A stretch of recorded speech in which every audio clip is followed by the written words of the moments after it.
I am your host, John Dowl, along with Nathan Womack. Good to see you again, Nathan. And we have a guest, Mr. Xavier Wright. Thank you both for joining us.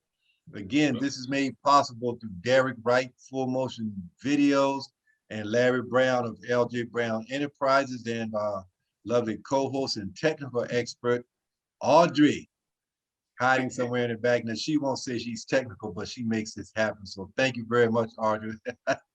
Audrey Hall, folks. Hey, guys, let's get right to it. Nathan, we've got a fashion show coming up, and it's a Paris theme. Talk a little bit about that, and we'll get into some more things. And you got to talk about that hat that you got on. Sure. So, yes, we're having a fashion show June the 11th, 2022, 1505 Hyatt Avenue, the Sunrise Elks Lodge. Now, this fashion show, the theme is Paris Comes to Hopewell. My name is Chris Roach. Join me and Tailor Made Modeling Agency June 11th for our first ever male-only modeling event. My name is Chris Seaborne. Join me and Tailor Made Modeling Agency on June 11th for our first ever all-male modeling event. My name is Ant Parham. Join me in Tailor Made Modeling Agency June 11th, Hopewell, Virginia, for our first ever all-male fashion show event. And you don't want to miss this. So see you there, June 11th, because we're bringing Paris to Hopewell. My name is Gregory Leon. Join me and Tailor Made Modeling Agency Saturday, June 11th in Hopewell, Virginia for our all-male fashion event. This is something you will not want to miss. Hello, my name is Nathan Womack Jr., and I am the owner and president of Tailor Made Modeling Agency. We'll be having a show June the 11th, 2022 in Hopewell, Virginia at the Sunrise Elks Lodge, 1505 High Street. If you would like to obtain tickets to the show, you can email me at nathan.womack@hotmail.com, or you can call me at 209-915-3717. This is the highly anticipated all-male modeling agency show that you do not want to miss. Paris Comes to Hopewell. Get your tickets while they last, because they are selling out fast. God bless you, and bonjour. We wanted to do something different this year because this show was scheduled to be in 2020 for Mother's Day, but the pandemic hit. So we had to redirect, we had to refocus, and we had to do something different in order to bring this show forward. So we decided that since everybody is coming out, people are getting out now, the pandemic has kind of let up a little bit. So we wanted to do something fun, exciting, and new. Okay. So we came up with the theme, Paris Comes to Hopewell, because I don't know how many people have been to Paris, but if you haven't, we're going to bring Paris to you. So I'm just telling you to buckle up, get ready. As TDJ said, get ready, because the show is coming. And listen, if you've never been to an all-male fashion show, this is the one for you. I will guarantee when you leave, this is all you'll be talking about until the next show. So along with the show, we're going to have a singer, Annette Arrington. She's a songstress that's known throughout Richmond, Virginia. We're also going to have a comedian, Benny Perry Blanco, who is also known throughout the Richmond area. There will be a 50-50. There will be giveaways. So we will have raffles. So it's going to be a whole lot of fun. I'm talking about like where you're sitting there and you got your tea, you got your pastries, you got your cheese, your crackers, and your wine. Can you say bonjour? Oui, bonjour. So listen, now that's back from high school. So this is just going to be more than you come in looking nice and you sit down and just watch. You sound like it's going to be a lot. You make it sound like it's going to be a lot more than that. Oh, definitely, John. Listen, we don't want you to just come and just sit there. We want you to be engaged. We want you to be excited. So the 50-50 giveaway means that, all the money that we take in for the 50-50, someone is going to get half of that money as a prize. Mm-hmm. Not only that, we will be giving away the other half to a needy family in Hopewell. We would have Nice. sponsors there. So there would be sponsors. I just talked to a sorority. They come in with their sisters and they want a table to themselves, you know. So it's going to be exciting. It's going to be new. And I'm telling you, I'm not going to say anything else about it. And the reason why, because you got to show up and you got to be there if you want to see it. That's what I gotta say. Yes. Xavier Wright, this is our first time meeting. Tell us a little bit about yourself and your role in this show. Okay. Well, my name is Xavier Wright. Let's see, I'm 37 years old. Currently a native of Richmond. I've been interested in modeling and acting. I've been singing and doing different performances. So this would be a great way for me to showcase my performance and just show my talents off. So Nathan, this is someone, I take it that you're, I guess, someone from the next generation, if you will, and giving someone an opportunity, hey man, come in, show your wares, be a part of this. Yes, I met Xavier at Gold's Gym, and we had a conversation. We struck up a conversation. We started talking about some of the things that he wanted to do and some of his career goals that he wanted to try to reach. And so I asked him, have you modeled? And he said he was interested in modeling. And I said, well, why don't you come on out to the casting call? Now, I'm gonna tell you something about Xavier. Xavier came out to the casting call dressed to impress. And Wow. I have to give for that, Xavier. Out of everybody that was there, I know it was at a gym, but Xavier not only came dressed to impress, but Xavier brought with him a portrait. And so I said, you know, he has potential. This guy is serious, and I'm gonna give him an opportunity. Nice. Now, you said you had the casting call at the gym. What was that like? Actually, the casting call at the gym was great. And the reason why I had the casting call at the gym, because I know that most of the people come in the gym, you know, they're working out, they care about themselves, they care about their body, and they want to feel good about themselves. Okay. So I was set up at the door. So when everybody came in, of course, I was the first one that they saw.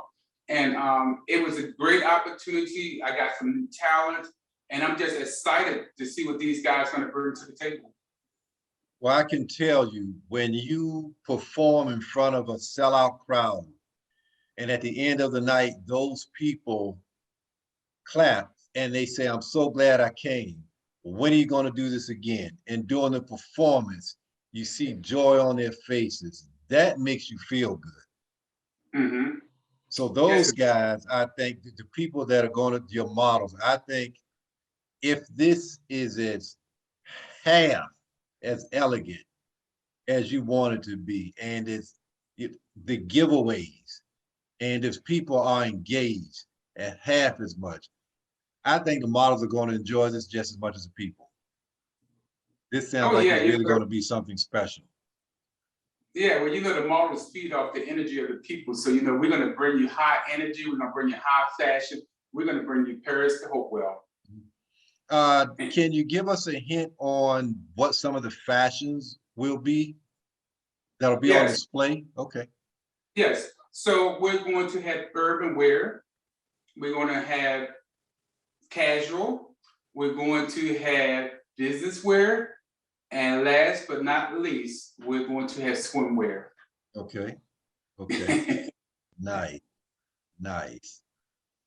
Now, you know someone's going to ask you, hey, next year, can you do a show with all women, or can you do a show with women? Tell us why the all male review. Okay, so the reason why I decided to do an all male fashion show, because I feel like the Black brothers don't bond enough, that we don't talk enough, we don't hang out enough, we don't share enough. And this gives us an opportunity to not just be in a fashion show, but to form a bond, to form a brotherhood. And that's so very important to me, because right now, I know our young men, they need mentors, you know, so we're gonna help each other, we're gonna learn from each other. And so that was the reason why I decided to do an all male fashion show, because I want us to focus on us being men and doing the things that we need to take care of our family, to provide for our family. So it's not just us getting together and modeling. There's gonna be some mentoring, you know, so we're gonna look at things like, you know, being on time, communication, making sure that if you can't make it to a practice, to call and say, hey, I can't make it. Because these are the things that we want to teach young men. We want to bring those kind of skills to them besides just a fashion show. Several years ago, my niece was a debutante, and I went to one of the rehearsals, and a fellow high school classmate of mine, his son was participating. And so afterwards, he was recognized because he was the only person there, the only escort that made every practice. And I said to him, if you take that with you from this point forward, you'll be surprised at how far it will get you. When you show up every day on time, people notice, and it makes a difference. I said, so don't take this lightly. Build on this. He was recognized for the only one that made every practice. And you know what, John, when you get in this industry and when you're trying to reach your goal, those are very important traits that you want to have. You want to not be on time, but you want to be there ahead of time. Because I'm in the Army, or I'm retired from the Army. So we say in the Army, if you're on time, you're late. So if you're on time, you're late. So that is a very good trait, and I'm glad that the young man was recognized for that, because that's going to give him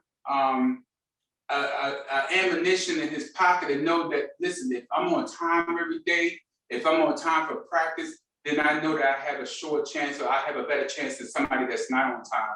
And not only that, it shows the person that's doing the show that you are committed, that your time is valuable, and that they respect your time.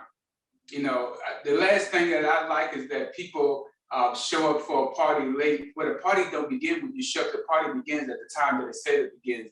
And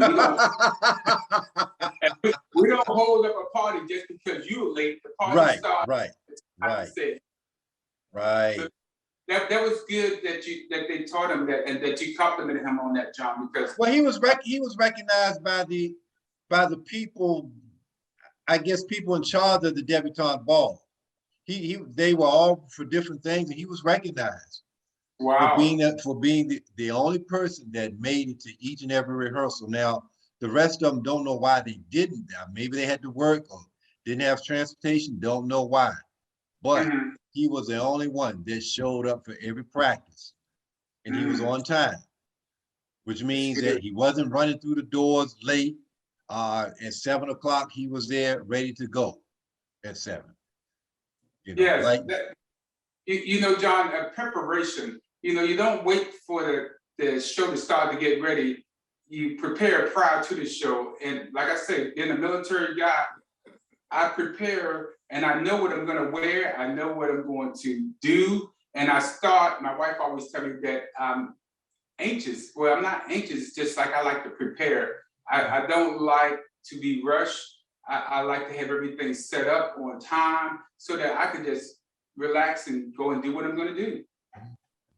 Nathan, I'm sorry, Xavier, will this be your first time modeling? Yes, this will be my first performance. Okay, how about on the singing part? I've sung in churches and different performances and like different events, but this will be my first actual modeling performance.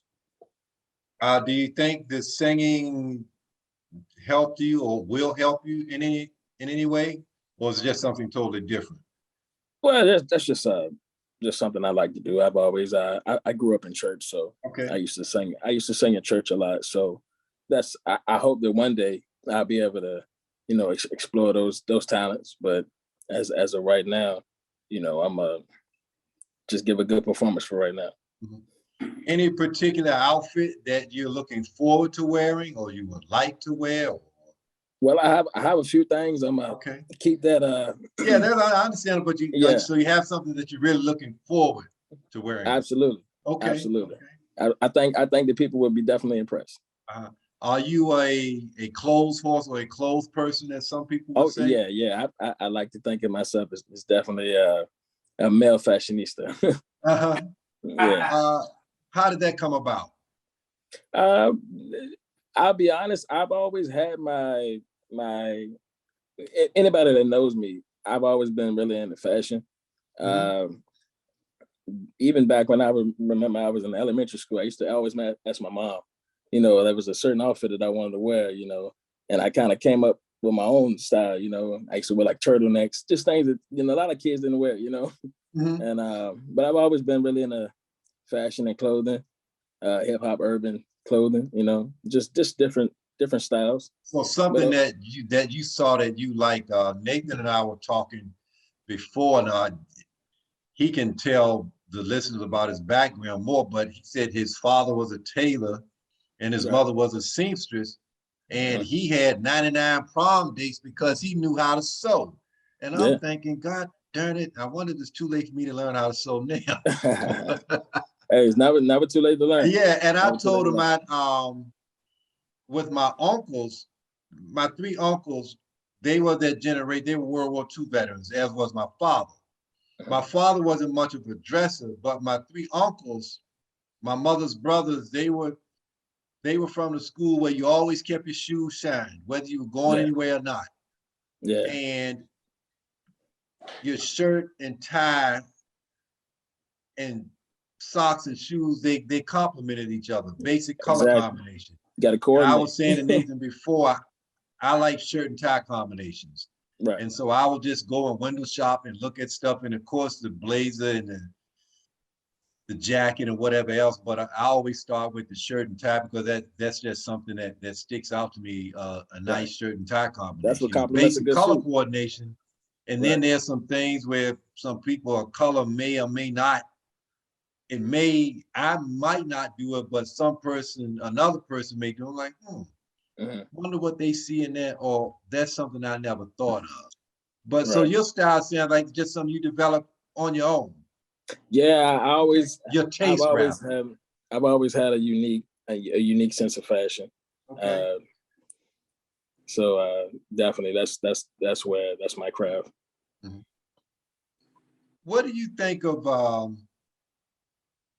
tennis shoes being worn now with, I guess, casual, or in some instances, suits, formal wear, that kind of thing, or something other than, quote, traditional dress shoes, if you will? I think it's always good to mix it up. You get bored kind of doing the same thing. Styles have definitely changed over the years, so I mean, it's always good to incorporate it's as long as it's not a tennis shoe, but definitely some casual shoes, a nice Cole Haan definitely can, definitely complement a good suit, and just give you a good look, overall, and it's a good blend of style. Nathan, tell us a little bit about growing up with a tailor and a seamstress as parents. So, John, I have to correct you. Okay. My father was a tailor. My sister, two sisters were seamstress. Okay. And one brother. Oh, okay. Growing up, because we lived in Baltimore, Maryland, my parents had 7 kids. We lived in a low-income area at that time. My father was a construction worker with 7 kids. My mother, she was a stay-at-home mom. And so sewing was one of the avenues that provided me with style, and also it did not cost a lot because I could stay relevant with the styles and the fashions that was out, but I didn't have to pay for it.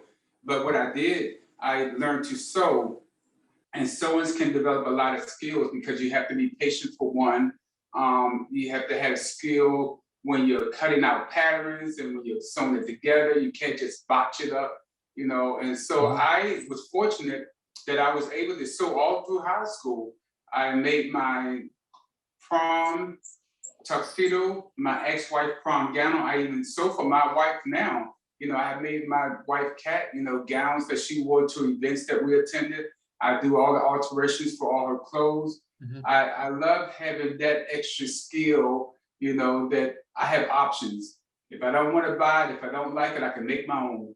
And you will see some of my designs in the show. Okay. That be modeled by some of the models. When you were coming up, was it hard to learn how to measure and how to get I guess the seam or the hem or whatever it was just right? Or did that come to you naturally? I wouldn't say that it was hard because Okay. I've sewn all my life, so Okay. it's something that I have an eye for. So when I was growing up, it wasn't like, oh, this is hard to do. It was, I look for challenges. Okay. I look for the hard things to do because I wanted to challenge myself as a designer to do those things that nobody else could do. So I was making stuff that nobody else was wearing, and people would ask me, "Where'd you get that from?" And I tell them, Wow. "I made it."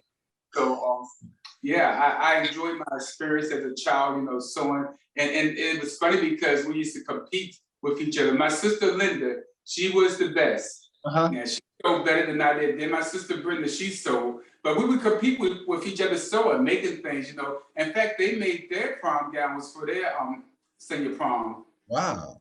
Yeah. Wow. What did your father do? You said he sold too. What did he do?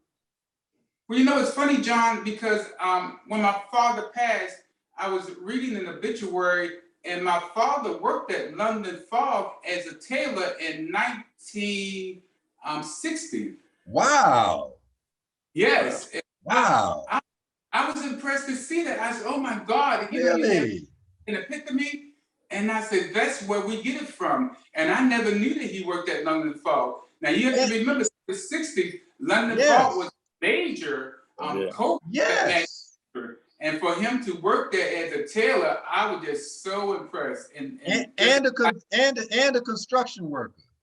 And a construction worker. He was a construction worker. He built bridges and house pillars and buildings in Baltimore. In fact, he used to take us driving through Baltimore, and he would point out the buildings that he built. You know, so that was exciting too. Yeah. So he was a true Renaissance man. Yes, he was. Fascinating. Nathan, have you or your sister ever make neckties? Yes. In fact, I was going through my closet, and I found this outfit that I had made probably a few years ago, and it was a shorts with a necktie. And I said, you know what? Maybe I will wear that. I'm not sure when, but I said, maybe I'll wear it. Yeah.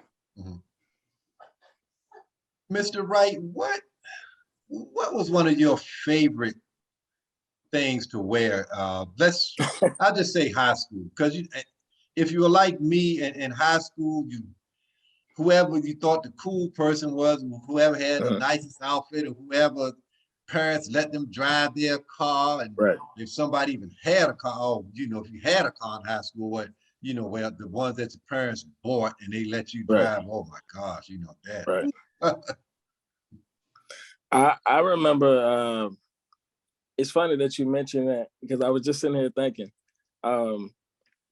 in high school, I think I would say my most favorite thing to wear, I used to have this, in the wintertime, I remember I used to have this like a light tan brown shirtlet, and I wore like these.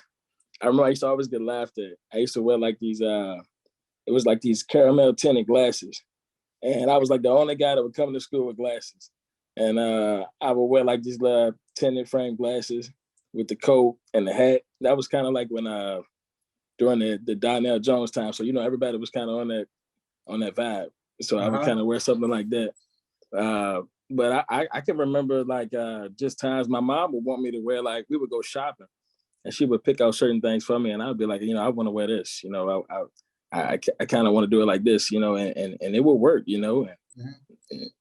but definitely like those were some of my I had so many different things. I can't say I had a favorite, because like I'll be honest, every day, I tried to put on for school, so definitely. Well, you said that guys would laugh at you, so I take it you may be the only one or one of the few wearing that particular style of eyeglasses or glasses period.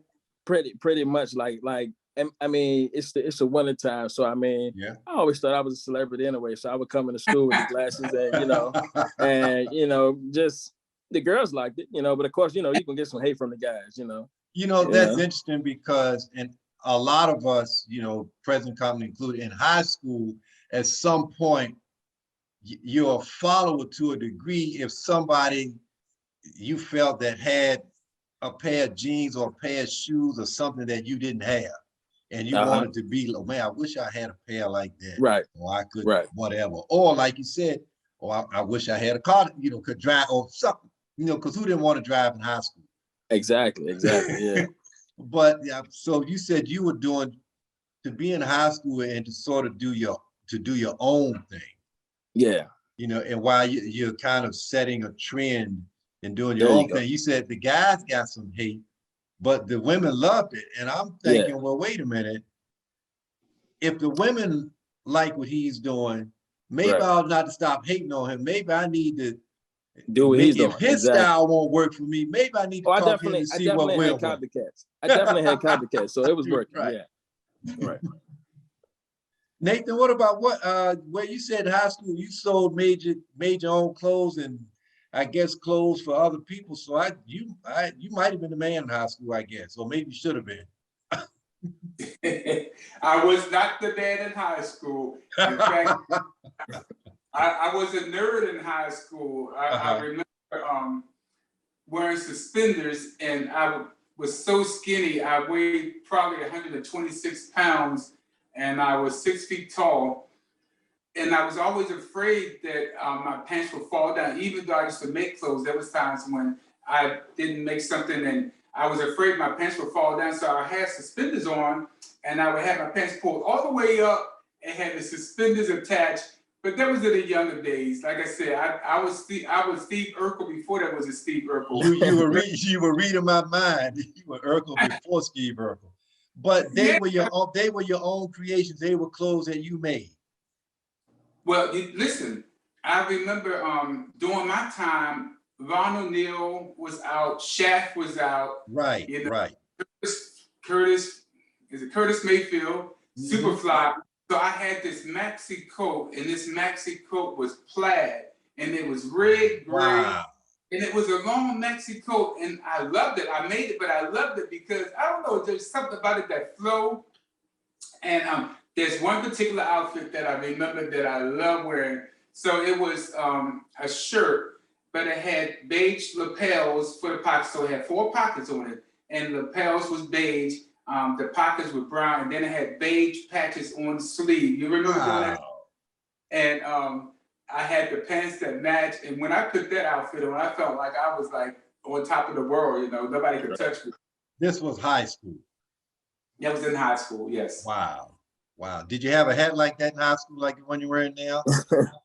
No, I didn't have a hat like this, but if I did, I sure would have wore it. Yeah, it's nice. It's nice. Where'd you find that, by the way? Now, John, I can't give away my secrets. Okay. If you have that hat on, or if you bring it to the fashion show, some people are gonna ask you about it, and they're gonna compliment. You're gonna get some comments. Some people gonna talk about that hat. They might not notice anything else, but they're gonna notice that hat. Well, I'll tell them that it's my secret and it's my story, and I'm sticking to it. Nothing wrong with that. Not a thing. Not a thing. You mentioned mentoring and guys bonding and communicating. How does that come into play in a fashion show or during a fashion show? Okay, I am on the board of directors for my Brothers Keepers Greater Richmond, which is a male mentoring program. We are in the Richmond area. We go into the different jails and we teach a 12-week fatherhood program. Once the program is over, the guys receive a certificate of completion, and normally the guys take that certificate with them to court. And if they don't have visitation rights, it helps them to get their visitation rights. It shows the judge that they are working on their self to be better fathers and better dads, because it is a fatherhood program. So I said to myself, well, I just don't want this to be a profession, but I want it to be a way of life. And I think that we all should try to mentor somebody. We all should bring somebody along. We don't make it by ourselves. And so when I decided to do the all-male modeling agency, those are some of the things that I consider, that there's a lot of young men out there that need mentoring. You know, just like you said, the young man was recognized at the debutante because he was on time. You know, so there's just little things like that, that as we are going to practice, as we're mauling, mentoring the whole time, you know, telling guys, hey, you know, in fact, I talked to a young guy the other day and he didn't show up for practice. I said, listen, you didn't show up for practice. I said, you didn't call me. I said, if you're not going to make it, I said, at least give me a call. Give me the courtesy of calling me. So, you know, he's young and he may have never been told that. So, you know, we're teaching them things that I call it man 101, manhood 101. Right. Things that you just don't know, but they're common. A lot of these kids, you know, their fathers are not in the home. They don't have their fathers in the home, so they don't have a male mentor. And so I want to make sure that we help each other and that the older guys that are in this show continue to mentor our younger Black brothers. You know, we got too many Black brothers that are out there that's being killed, that are being gunned down. You know, they're being shot by the police. One of the things that I want to do is I want to help to teach them, you know, what you should say when you're approached by the police, what you shouldn't say, what you should have in your car, what you shouldn't have. You know, so as we're going through mauling and everything, there's life lessons that are being taught. And these life lessons, you know, you just can't just pull them out of a hat, but they're being taught in real time. Okay. So that's Xavier, I see you nodding your head. What's one thing you're bringing or want to bring or will bring to the table as far as the mentoring aspect, or maybe leaving an impression on someone? Based on past experiences, I definitely would have a lot to bring, because I come from, I grew up in the South Side of Richmond, and I've definitely seen my share of struggles and, you know, different various situations. So I definitely, based on my present life experiences, I definitely think that I can provide some definite mentoring, considering, you know, how far I've come in my life. Definitely. Well, you'd be surprised at how many people are afraid to perform in front of other people. That's true. Yeah. That's true. That's true. Or, man, you mean I have to walk out here in this outfit and all these people are going to be watching me? I'm not ready for that. Or the young person who's going to walk out in front of a bunch of 50-year-olds. You know, what am I going to do? Right. Can't get to the top with fear. Yeah, that's true. That's true. So sometimes you just got to believe in yourself and, you know, take them steps. Yeah. Nathan, you said all male review, and I'm thinking a lot of people, especially women, would be pleased to see that for obvious reasons, but I'm pretty sure, you know, when you all were younger, during the club days, or maybe you still go to the club, I don't know. But how many times have you been somewhere and it was more men than women, other than a sporting event or something that was geared towards men, or I don't know, a lawnmower sale or something, you know, construction equipment or something or another.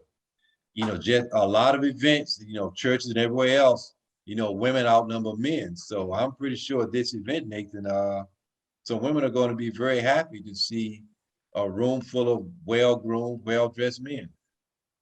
Well, you know, John, it's funny that you should say that, because women do outnumber men. According to the population, there are more women than there are men.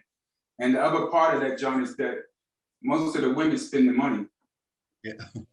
Most of the women spend the money. Yeah. And the reason why, there's some other reasons why we have an all-male fashion show or all-male agency, because we want to bring entertainment, and we want to bring entertainment to the community. But I do know that most of the women are going to spend the money. Men don't pay to go to fashion shows. If they do, they go because they're going with somebody else. But going with someone else, true. Yeah, true. Normally you would not see a man going to a fashion show by himself. So listen, I figure that if I can get the women, they're gonna bring their husband. Yeah. If that's what they desire. And if they don't want to bring their husband, then they can come by themselves. But they're the ones spending the money. Yeah. And like I said, somebody's going to appreciate seeing, especially with what's going on in our society now in different pockets. there's going to be some people that are going to be very pleased to see some well-groomed men and some different fashions, some different style. Oh, I never thought of that. Or hey, that's nice. Oh, look at that right there. So I think people are going to be pleasantly surprised. John, Yes. who don't like to see a well-groomed man? Who doesn't like to see a man that look good, dress good, smell good? Come on now. You know, it's funny you mentioned the smell good part, because I remember reading a book about Lisa Nicole Carson years ago, talking about dating and so forth and so on. And she said, guys, please take a shower before you go or wherever. And it wasn't the first time I've heard women say that. I'm saying to myself, well, why does somebody have to tell me or tell you or Xavier, whoever, to take a shower, to wash? I mean, are some of us that bad where we have to be reminded to practice some good hygiene? Well, you know, John, everybody do not practice hygiene at the same level. True. I've been told by my wife that, what did she call me? Oh, so manscaping. So I go and get a manicure, I get a pedicure, I wear cologne all the time. And I told the models that, at the last practice, I said, make sure if you're in the swimsuit contest that you put some lotion on or some baby oil. Do not come out here ashy. Now, do I have to tell them that? Yes, I do. Well, I'm not surprised at that, because I can't tell you how many times going from the parking lot to wherever, and you see someone with sandals on. If it's a female, don't laugh. If it's a female, the bottom of her feet are the color of your suit, Nathan. And this is the first thing in the morning. And I'm like, well, wait a minute. Why are the bottom of your feet that color? First thing in the morning. Now, if it's at the end of the day and you've been walking around the softball field and whatever, that's one thing. But first thing in the morning. Also, I don't think there's any reason for anyone's feet to be ashy. And I learned this from wearing sandals years ago when I first started wearing sandals on a regular basis. I just happened to look down at my feet and my heels one day, and well, why are my heels so ashy? Why are they so dry? And then I figured that, well, I need to keep some lotion with them, because for whatever reason, when your heels are exposed, they will dry out. And so you need to put on some good lotion, good whatever moisturizer you use, but keep some with you, because during the summer, your feet they expose, they will dry out, during the day. I just don't think there's an excuse for ashy feet. And if you're going to have your toes out, they should be pedicured. Men, if your toes are covered, they should be pedicured. If you never show your feet to anybody, they should be pedicured. Should be manicured, because there's nothing wrong with being groomed. You know, John, I think it's a matter of self-pride, how you feel about yourself, because I love to feel good. I love to look good. And it doesn't matter what I'm wearing. It doesn't matter whether I'm wearing athletic attire. It doesn't matter whether I'm wearing a suit, whether I'm wearing casual, because that's your self-esteem. That's what's going to make you feel good. And people gravitate towards people that look good. And this is a true fact. People gravitate towards people that are good looking, people that smell good, that look appealing. And so those are some of the things that I want to teach the guys also. I plan on taking the guys, they don't know, but I plan on taking them to get a pedicure before the fashion show as a group. Oh, nice. And that's going to be a rude awakening for some people, I can tell you that. Yes. We're going to close out. Xavier, I look forward to seeing you again. Any last words for our viewers out there? I think you'll definitely enjoy the show, and we look forward to seeing you. Nathan, John, thanks for having me. Xavier, thanks for joining us. always. Listen, you guys, first comes to Hopewell. You do not want to miss this show. It's an all-male fashion show, June the 11th, 2022 at 6 p.m., 1505 High Street in Hopewell, Virginia. I'm not going to tell you any more about it, but I tell you what, if you miss it, you'll hear people talking about it. We want to see you there. Until next time, folks, this has been Listen Up a Minute. I'm your host, John Dowl. Thank you again. See you next time.